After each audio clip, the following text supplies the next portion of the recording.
우리 사도신경으로 우리 신앙을 하나님 앞에 고백합시다. 전능하사 천지를 만드신 하나님 아버지를 내가 믿사오며 그 외아들 우리 주 예수 그리스도를 믿사오니 이는 성령으로 잉태하사 동정녀 마리아에게 나시고 본디오 빌라도에게 고난을 받사 십자가에 못 박혀 죽으시고 장사한 지 사흘 만에 죽은 자 가운데서 다시 살아나시며 하늘에 오르사 전능하신 하나님 편에 앉아 계시다가 저리로서 산 자와 죽은 자를 심판하러 오시리라. 성령을 믿사오며 거룩한 공예와 성도가 서로 통하는 것과 죄를 사하여 주시는 것과 몸이 다시 사는 것과 영원히 사는 것을 믿사옵나이다. 아멘. 우리 하나님께 찬양드립시다. 하나님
하나님 주장하여 주옵소서. 오늘 예배가 하나님께 드려지는 산 제사 되어줄 수 있도록 주님 도와주옵소서. 주님께서 함께 주 믿사오며 예수 그리스도 이름으로 기도합니다. 아멘. 이 시간 하나님께 드려지는 봉헌 찬양 하나님께 드립니다.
기도드리겠습니다. 사랑하는 주님 감사합니다.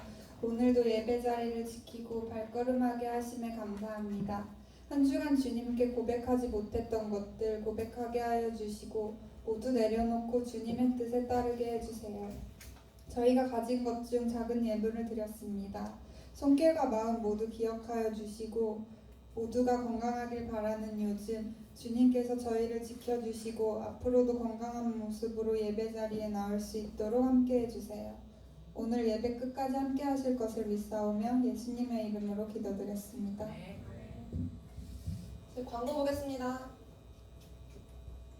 저희 계속 별다른 광고는 없고요. 저희 코로나 가운데도 예배 자리에 참석하신 모든 청년분들을 축복드립니다. 저희 아직 코로나 사태 때문에 이제 빈자리가 많이 보이는데 하루빨리 종식돼서 저희가 다시 모여서 예배드릴 수 있도록 기도 부탁드립니다. 그리고 저희 오늘 2부 간식은 저번 주에 못했던 뿌링클 콜팝을 다시 준비했습니다. 이번에는 미리 주문을 해서 오늘 제 시간에 올 것 같고요. 맛있게 드시고 가시면 됩니다. 원래는 이제 세신자분이 계신데 약간 본인 인사하기 조금 부끄러워하셔가지고 다음에 마음에 용기가 생기시면 그때 인사하는 걸로 할게요. 이상입니다. 자, 오늘 하나님 말씀 봅시다. 사도행전 10장 9절로 16절입니다. 제가 한 절, 여러분이 한 절, 주보를 참조하시면 좋을 것 같습니다. 사도행전 10장 9절로 16절, 제가 한 절, 여러분이 한 절, 제가 먼저 받도록 공격합니다. 이튿날 그들이 길을 가다가 그 성에 가까이 갔을 그때에 베드로가 기도하려고 지붕에 올라가니 그 시각은 제6시더라.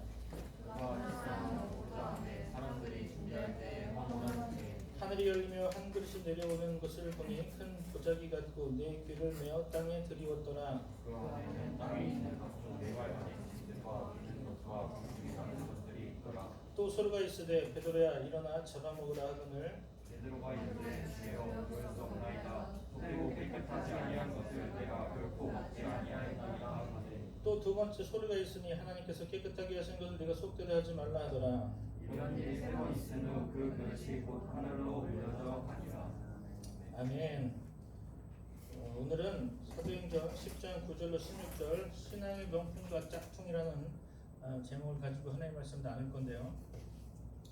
제가 이제 홍콩에 예전에 사업을 하러 이렇게 가면 항상 이렇게 들리는, 또 아이들을 데리고 홍콩에 가면 들리는 곳이 있는데 몽폭 야시장이라고, 거기 가보면 명품들이 되게 많아요. 명품 같은 이름들이 있는 게 많아요. 그래서 뭐 프라다 뭐 이런 거, 구찌, 뭐 타레 가모 뭐 이런 거 있잖아요. 루이비통 뭐 이런 거, 하여튼 뭐 그런 것들이 되게 많은데, 그래서 이제 그 데리고 간 청년들이나 이제 중고등부 아이들이 너무 좋아서 야 이거 우리 어머니한테 사드리면 좋겠다 해갖고 사잖아요. 놀라운 게 있어요. 그거를 이제 포장할 때 검은 비닐봉지에다 그냥 주는 거예요. 진짜 명품이면 그렇게 안 주잖아요. 그죠? 진짜 명품 같으면 이제 손에 장갑을 끼고 그리고 만질 때도 아주 고이고이 만져서 그리고 포장을 이쁘게 해서 이렇게 주는 게 명품인데 역시 명품이 아닌 짝퉁들은 그냥 이름은 프라다인데 실제는 프라다 같지 않아요. 또 이름은 루이비통인데 루이비통 같지 않은 이렇게 해갖고 그냥 막 검은 비닐봉지에 넣어서 이렇게 주는 거예요. 이런 걸 보고 뭘 생각했냐면 야 이거는 명품과 짝퉁이 바로 이렇게 검증이 되는구나 이렇게 이제 생각을 한 적이 있었는데 오늘 하나님 말씀을 보면서 우리가 뭘 생각해야 되냐면 여러분도 다 아시겠지만 사도행전하면 우리가 세 가지 키워드를 늘 생각하라고 했죠. 첫 번째는 뭐냐면 복음을 좀 생각하라고 했고요. 그다음에 두 번째는 성령, 세 번째는 증인 이렇게 해서 세 가지를 생각해야 되는데 그러면 사도행전은 교회의 출발을 이야기하고 있다라고 했는데 교회가 도대체 뭘까요? 자, 교회는 네 가지로 이야기를 하고 있어요. 첫 번째는 한 분의 하나님을 믿는 모임이라는 거죠. 한 분의 하나님을 믿는 모임이고 하나님의 부르심을 받은 거룩한 백성들의 모임이라고 하는 거죠. 세 번째는 다 직분을 받고 다 사도적인 역할을 감당할 수 있는 사람들이 모였다라고 하는 거죠. 그리고 네 번째는 보편적으로 어디서나 모일 수 있다라고 하는 것이 바로 교회의 특징을 이야기하고 있다는 거예요. 오늘 사도행전 10장 9절로 16절의 말씀을 통해서 우리가 한 절 한 절 읽어볼 때 명품 신앙인에 대한 조건들에 대해서 한번 생각해 보려고 합니다. 자, 첫 번째는 뭐냐면 우리 9절 말씀입니다. 9절의 말씀을 한번 읽어볼까요? 9절 이튿날 그들이 길을 가다가 그 성에 가까이 갔을 때에 베드로가 기도하려고 지붕에 올라가니 그 시각은 제6시더라. 그렇죠. 시간이 몇 시죠? 6시라는 거죠. 그 6시가 실제 우리 시간으로 보면 낮 12시입니다. 이스라엘은 3번 기도하게 돼 있어요. 3번 기도하게 되는데 첫 번째는 뭐냐면 하루에 3번 기도하는데 2번 정도 기도는 회당이나 아니면 성전에서 기도를 하고요. 한 번은 자기 집에서 기도를 해요. 그래서 9시, 그 다음에 12시, 그 다음에 3시 이렇게 기도하는 사람이 있고 9시, 12시, 6시 기도하는 사람도 있고 하루에 3번씩 시간을 정해놓고 기도를 한다는 거죠. 그래서 여기서 이야기하는 건 뭐냐면 우리가 명품 신앙인이 된다. 그리고 명품 신앙인으로서의 조건은 첫 번째 중요한 건 뭐냐면 정시기도, 시간을 정해놓고 기도하는 기도가 필요하다라는 거죠. 우리가 하나님의 백성이라면 날마다 하나님을 생각해야 되는데 그럼 날마다 하나님을 생각하는 방법이 뭘까요? 그것은 정시로 시간을 정해놓고 기도하는 거예요. 시간을 정해놓지 않고 기도하는 거와 시간을 정해놓고 기도하는 건 뭐가 차이가 있을까요? 우리가 약속을 잡아도 6시에 만납시다라고 하면 6시에 모든 신경이 가 있는 것처럼 하나님을 만나는 그 시간도 우리가 시간을 정해놓고 기도하는 것과 시간을 정하지 않고 기도하는 건 다르다라고 합니다. 시간을 정해놓고 기도하면 하나님께 기도할 마음이 먼저 준비되어진다는 거죠. 그래서 하나님께 드려지는 마음이 준비되고 그리고 예배를 시작하고 기도를 한다는 거죠. 그래서 정시기도가 되게 중요하다는 거예요. 시대를 변화시키는 많은 사람들이 얘기를 들어보면 다 시간을 정해놓고 기도했다는 거예요. 그러니까 여러분들도 명품 신앙인이 되기 위해서는 시간을 정해놓고 기도하는 것이 필요하다는 거예요. 하루에 3번씩, 하루에 2번, 하루에 1번 시간을 정해놓고 한번 기도해 보십시오. 놀라운 일이 일어납니다. 성경에도 그렇겠지만 실제적인 경험도 상당히 놀라운 일이 많이 일어났습니다.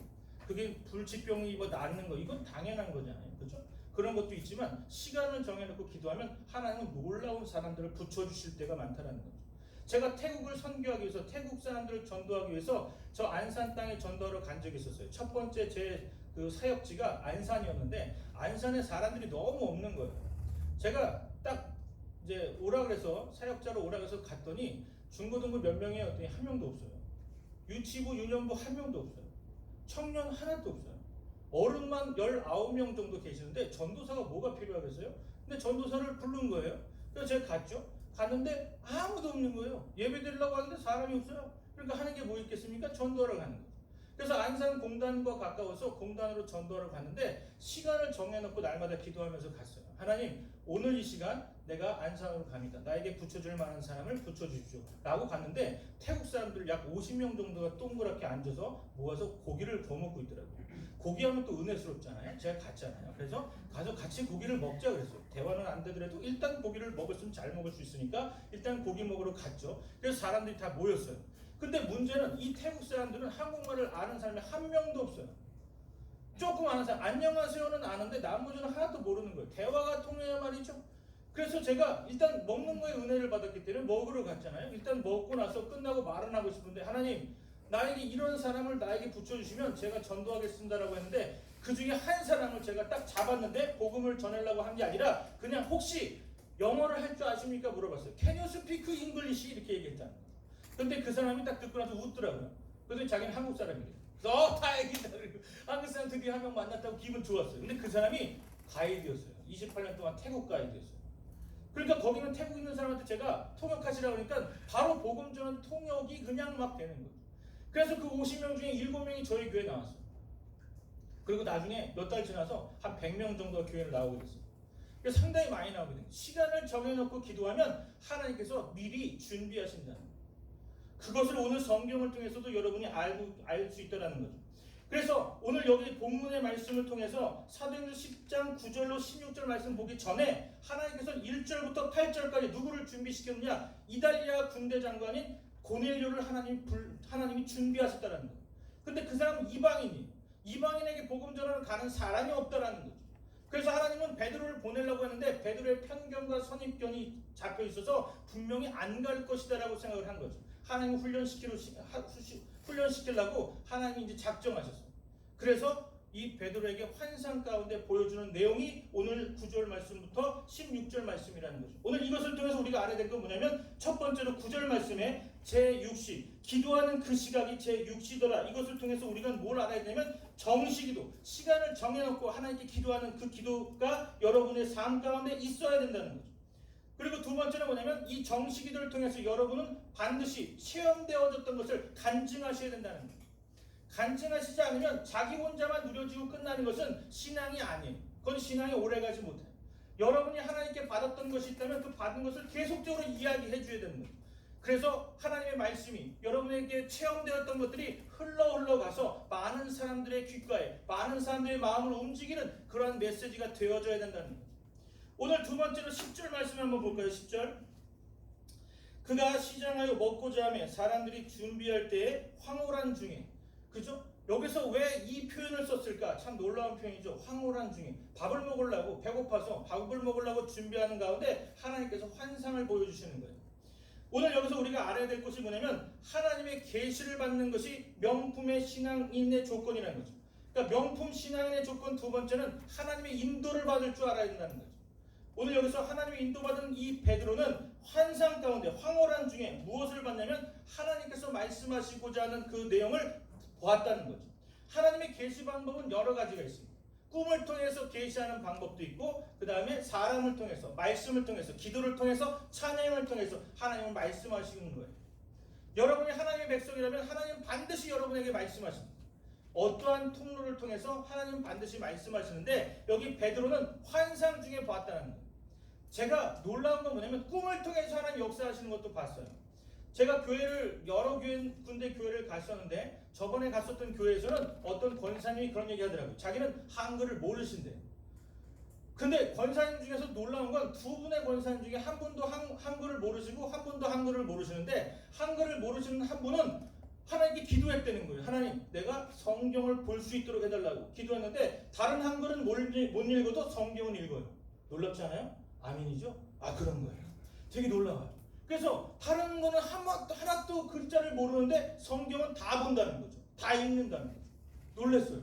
또 한 분은 하나님이 안 가르쳐 주셨는지 한글을 모르니까 늘 울면서 기도만 하는 거예요. 나도 하나님의 말씀을 알고 싶습니다라고 기도했는데 하나님이 꿈 가운데 보여주는 거예요. 창세기 아담과 하와부터 요한계시록까지 꿈을 통해서 다 보여주는 거예요. 그래서 깜짝 놀랐다는 거예요. 앞으로 되어질 일들이 어떻게 될 거라는 걸 알게 되니까 너무 가슴이 아픈 거예요. 날마다 기도하고 날마다 하나님께 부르짖는다는 거죠. 하나님의 계시 방법은 여러 가지가 있다는 거예요. 꿈을 통해서, 환상을 통해서, 여러분 기도하는 가운데, 찬양하는 가운데 하나님은 반드시 하나님의 방법을 하나님의 계시한다는 거죠. 여러분이 기도하셔야 된다는 거죠. 그리고 세 번째 우리 12절 말씀 한번 보겠습니다. 12절. 그 안에는 땅에 있는 각종 네 발 가진 짐승과 기는 것과 공중에 나는 것들이 있더라. 이게 무슨 얘기입니까? 이스라엘에는 먹는 것과 먹지 못하는 것, 먹으면 안 되는 그 동물들이나 생물들이 반드시 구분되어 있습니다. 레위기 11장 2절 말씀을 보니까 뭐라고 표현되어 있냐면 너희가 먹을 만한 생물은 이러하다라고 하면서 레위기 11장에는 우리가 먹을 수 있는 것과 먹지 못하는 것들을 구분해 놓고 있어요. 신명기 14장도 마찬가지로 우리가 먹을 수 있는 것과 먹지 못하는 것들을 이야기하고 있는데 그것을 두 가지로 무엇을 얘기를 하냐면 정한 짐승과 부정한 짐승 이렇게 이야기해서 정한 것은 먹어도 되고 부정한 것은 먹지 말라 이렇게 구약은 이야기하고 있다는 거죠. 그래서 구약에 사로잡혔던 이 베드로는 동일한 생각을 했다는 거죠. 그래서 하나님이 보여줬던 그 환상 가운데 먹지 못하는 것들만 다 있다는 거예요. 그래서 이건 먹으면 안 되는구나 생각하는데 하나님은 자꾸만 먹으라고 하는 거죠. 기분이 상당히 나쁘죠. 그러니까 자기 편견과 선입견이 누가 가르쳐준 것이 아니라 예수님을 3년 반 동안 따라다니고 그리고 죽을 고비를 많이 넘기면서 예루살렘 교회에 하루에 3,000명, 5,000명씩 전도했던 그 베드로도 편견과 선입견을 갖고 있을 수 있다는 거죠. 하나님께서 예수님께서 말씀하셨듯이 마태복음 13장에 예수님께서 알곡을 다 심어놔도 희한한 건 가라지까지 있다라는 거예요. 그 가라지가 뭐겠습니까? 우리도 모르게 자라나는 편견과 선입견들이 우리 모르게 우리 마음속에 자라고 있다는 거예요. 그것을 하나씩 제거하는 것이 바로 명품 신앙이 되는 조건들이라는 거죠. 오늘 여기서 우리가 알아야 될 건 고린도전서 10장 31절에 바울이 고백했던 것처럼 너희는 먹든지 마시든지 하나님의 영광을 위하여 하라 이렇게 이야기했다라는 거죠.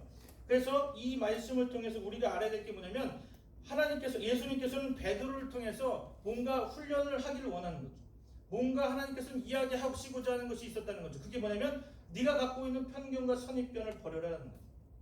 우리가 항상 우리의 신앙을 점검할 때 우리의 편견과 선입견이 있는가 늘 점검해 보셔야 된다는 거죠. 그의 기준이 무엇입니까? 바로 성경이 우리의 기준이 되어야 된다는 거죠. 그래서 그 말씀을 통해서 하나님은 우리에게 오늘 요구하시는 게 뭐냐? 너희들의 신앙은 하찮은 짝퉁 신앙이 아니라 명품 신앙으로 하나님 만드시겠다는 거죠. 그 첫 번째로 여러분들에게 정식기도, 시간을 정해놓고 기도하는 법을 하나님은 원하신다는 거죠. 그리고 두 번째는 하나님의 계시, 하나님의 인도를 받는 하나님의 백성이 되라는 거죠. 세 번째는 여러분의 삶 가운데 하나님 편견과 선입견, 신앙적 편견과 선입견이 있다면 빨리 버리셔야 된다는 거죠. 그래서 하나님의 말씀으로 돌아가셔야 된다는 거죠. 그것을 하나님이 원하신다는 거죠. 그래서 우리가 알아야 될 것이 우리의 신앙 가운데 우리가 점검해 볼 신앙이 뭐냐면 그러면 사단도 반드시 계시를 할 거 아닙니까? 그죠? 이게 하나님의 계시입니까? 아니면 사단의 계시입니까? 늘 고민하죠. 그래서 어떤 두 갈래 길을 놓고 항상 기도할 때 그렇게 기도하는 경우가 많아요. 가끔 제가 청년들을 만나면 전사님하고 상담하러 오는 사람은 대부분 둘 중에 하나죠. 이 남자가, 이 여자가 진짜 내 배필이 맞습니까? 그렇게 물어보는 사람이 또 있어요. 그럼 그러죠. 맞을 겁니다. 아니 어떻게요? 여러분 눈에 일단 띄었다는 건 맞는 겁니다. 이렇게 얘기를 하는 거죠. 일단 하나님이 하와를 데리고 아담한테 갈 때 아담의 눈에 일단은 하와를 본 거 아니겠습니까? 그죠? 그러고 나면 하나님께서 하와를 아담에게 주는 거랑 똑같은 거죠. 그러니까 이게 하나님의 뜻입니까? 마귀의 뜻입니까? 맨날 이걸 고민하고 있었다는 거죠. 그럼 마귀의 뜻은 뭐겠습니까? 데살로니가 후서 2장 9절로 12절 말씀에 이 마귀에 대한 이야기를 잘하고 있어요. 악한 자의 나타남은 사탄의 활동을 따라 모든 능력과 표적과 거짓 기적과 불의와 모든 속임으로 멸망하는 자들에게 있으리니, 그죠? 이 사단도 능력을 나타낼 수 있다라는 거예요. 그리고 이 사단도 거짓 기적과 표적을 나타낼 수 있다라는 거죠. 그런데 많은 사람들이 거기에 속냐? 그건 아니고 하나님께서 뭐냐면 멸망하는 자들에게 속게 만든다는 거예요. 멸망하는 자들에게, 심판받을 자들에게 그렇게 속게 만든다는 거죠. 그래서 왜 이단에 빠집니까? 왜 사람들이 편견과 선입견을 가지고 교회를 떠나가게 됐습니까? 제도권적인 교회는 사람들을 구원시키지 못합니다. 그러나 하나님의 말씀으로 들어간 교회는 그 안에서 하나님을 찾은 사람들, 그 안에서 하나님을 발견한 사람들은 하나님의 구원을 다 주신다는 거죠. 오늘 여기서 중요한 건 뭐냐면 마귀도 이러한 역사가 있지만 하나님께서는 불의한 자들에게, 멸망받을 자들에게 그렇게 속게 만드신다는 거죠. 그래서 여기서도 뭐라고 얘기하냐면 그러면 왜 그렇게 됩니까? 하나님이 미혹의 역사를 그들에게 보내사 거짓 것을 믿게 하시면 진리를 믿지 않고 불의를 좋아하는 모든 자들로 하여금 심판을 받게 하려 하십니다. 심판을 받을 백성들이기 때문에 하나님이 그렇게 만드신다는 거죠. 그러면 우리에게 하나님이 약속하신 건 뭐냐면 데살로니가 후서 2장 13절 말씀에 보니까 하나님께 우리가 감사함으로 하나님께 나아가야 될 이유가 뭐냐면 첫 번째는 하나님은 우리를 처음부터 택하여 주셨다는 거죠. 여러분을 처음부터 택하셨다는 거고, 두 번째는 성령의 거룩하심을 따라서 우리를 거룩하게 만드셨다는 거고, 그리고 세 번째는 진리를 믿음으로 구원을 받게 하셨다는 거죠. 그러니까 여러분이 생각해야 될 것은 이런 것을 우리가 생각하셔야 된다는 거죠. 하나님은 우리를 명품 신앙인으로서 하나님의 걸작품으로서 하나님이 우리를 만들어 가시는데 그럼 우리가 해야 될 것이 무엇입니까? 우리가 해야 될 것은 많은 것을 하려고 하는 것이 아니에요. 교회 안에서 우리가 노동해야지 하나님께 구원받는 것이 아니라는 거예요. 천주교처럼 어떤 일을 행함으로 말미암아 구원받는 것이 아니라는 거예요.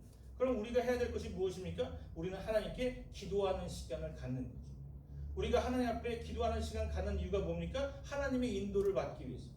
하나님의 세밀한 인도를 받기 위해서 그랬다는 거죠. 그리고 우리도 모르는 그런 가라지와 같은 편견과 선입견을 하나님은 빨리 뽑아내기를 원하신다는 거죠. 우리가 왜 말씀 앞으로 나와야 됩니까? 말씀을 통해서 우리가 성령의 조명하심을 통해서 우리에게 있는 가라지 같은 우리에게 편견과 선입견, 신앙적 편견과 선입견을 빨리 버릴 수 있도록 하기 위해서 그렇다는 거죠. 하나님은 오늘 이 시간도 여러분을 찾으십니다. 그리고 하나님은 오늘 이 시간도 여러분을 축복하십니다. 근데 여러분의 삶 가운데 우리가 드려줘야 될 것이 무엇입니까? 우리의 시간을, 우리의 삶을 하나님께 드리겠습니다 라는 고백이, 그것이 바로 우리의 헌신이고 하나님께서 요구하시는 그런 헌신이라는 것을 기억하셔야 됩니다. 오늘 제가 중구난방으로 떠들면서 왔다 갔다 돌아다니지도 않고, 그죠? 가만히 앉아서 있다 보니까 다리가 늘 근질근질하고 미칠 것 같은데 한번 습관 들여보려고 애를 쓰고 있어요. 그죠? 기분이 안 좋더라도 주무실 때도 조금 자제하고 주무셔도 됩니다. 그래서 편안하게 하나님의 말씀은 꿀과 같습니다. 그죠? 간장과 같이 하나님의 말씀을 들었으면 좋을 것 같습니다. 오늘 내용을 다시 한번 정리해 보겠습니다. 하나님은 우리에게 명품 신앙인으로서, 짝퉁 신앙인이 아니라 명품 신앙인으로서 우리를 세워지기를 원하시는데, 첫 번째로 우리의 시간을 하나님께 드려지는 정시 기도를 통해서 하나님께 드려지고, 또 우리가 하나님의 인도를 받기 위해서 정시 기도를 해야 되는 거고, 또 그러므로 말미암아 우리 안에 있는 모든 가라지와 같은 편견과 선입견을 버리면서 하나님께 나아가는 아주 멋진 명품 신앙인으로서 세워지기를 소원합니다. 기도하시겠습니다. 오늘 이 시간 우리 다 같이 기도하실 텐데, 우리 찬양하면서 오늘 우리 찬양 그리스도의 계절이라는 찬양을 후렴 부분만 우리 찬양을 하실 텐데, 하나님 앞에 저 멋지게 나아가는 하나님의 명품 신앙인으로서 하나님 앞에 나아가는 백성 되어지길 소원하는 여러분의 기도가 되어지길 소원합니다. 우리 다 같이 찬양합니다.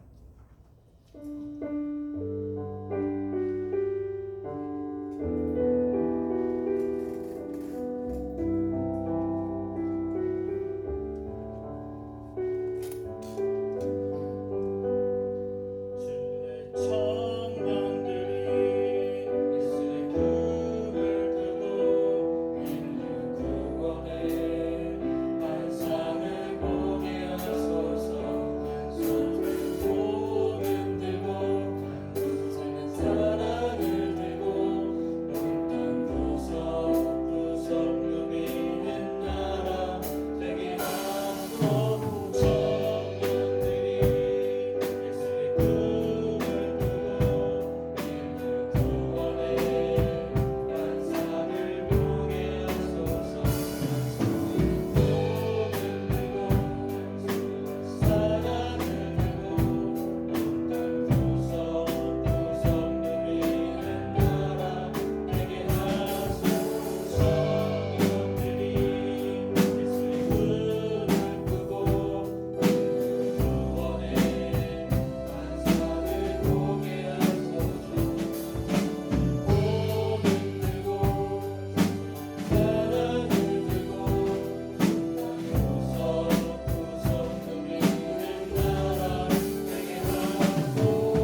마음 가운데 심령 가운데 하나님의 성령의 충만함을 허락하여 주옵소서. 오늘 이 시간 모든 청년들 가운데 하나님께서 복의 복으로 임하여 주옵시고 오늘 이 시간 저희들이 짝퉁 신앙이 아닌 명품 신앙으로 하나님 앞에 나아가길 소원합니다. 이 땅에 사는 날 가운데 부끄러움 당하지 않도록 주님께서 붙잡아 주시고 우리가 시간을 하나님께 드리며 정식이도록 하나님 앞에 나아갈 수 있도록 인도하여 주시고 날마다 세밀한 하나님의 인도를 받을 수 있도록 주님 주장하여 주시옵소서. 또한 아버지 하나님 성령의 조명하심으로 말미암아 우리의 모든 가라지와 같은 편견과 선입견들이 하나씩 하나씩 벗어지게 하여 주시고 날마다 아버지 하나님께 나아가는 순진한 마음으로 하나님께 나아갈 수 있도록 주님께서 주장하여 주시옵소서. 이 땅을 구원하기 위하여 아버지 하나님께서 저희를 살려주셨사오니 저희들을 회복시켜 주옵시고 저희 청년들을 통하여 다음 세대의 구원이 임하게 하여 주시고 다음 세대의 소망이 있게 하여 주시고 다음 세대에 하나님의 능력이 나타날 수 있도록 주님 역사하여 주시옵소서. 온 시간 주의 청년들을 기억하여 주옵시고 이들을 축복합니다. 하나님께서 함께하여 주시고 이들을 통해서 세계 열방에 하나님의 구원이 임하게 하여 주시고 아버지 하나님께서 오늘 시간 저희들에게 목적하는 바대로 다 이루어지는 놀라운 역사가 일어날 수 있도록 주님 주장하여 주옵소서. 지금 이 시간에 온라인 예배와 오프라인 예배를 통해서 하나님께 드려지는 모든 예배 가운데 하나님께서 함께하여 주시고 하나님의 임재를 경험하는 시간 되어지도록 주님 주장하여 주옵소서. 주님께서 함께할 줄 믿사오며 예수 그리스도 이름으로 기도합니다. 아멘.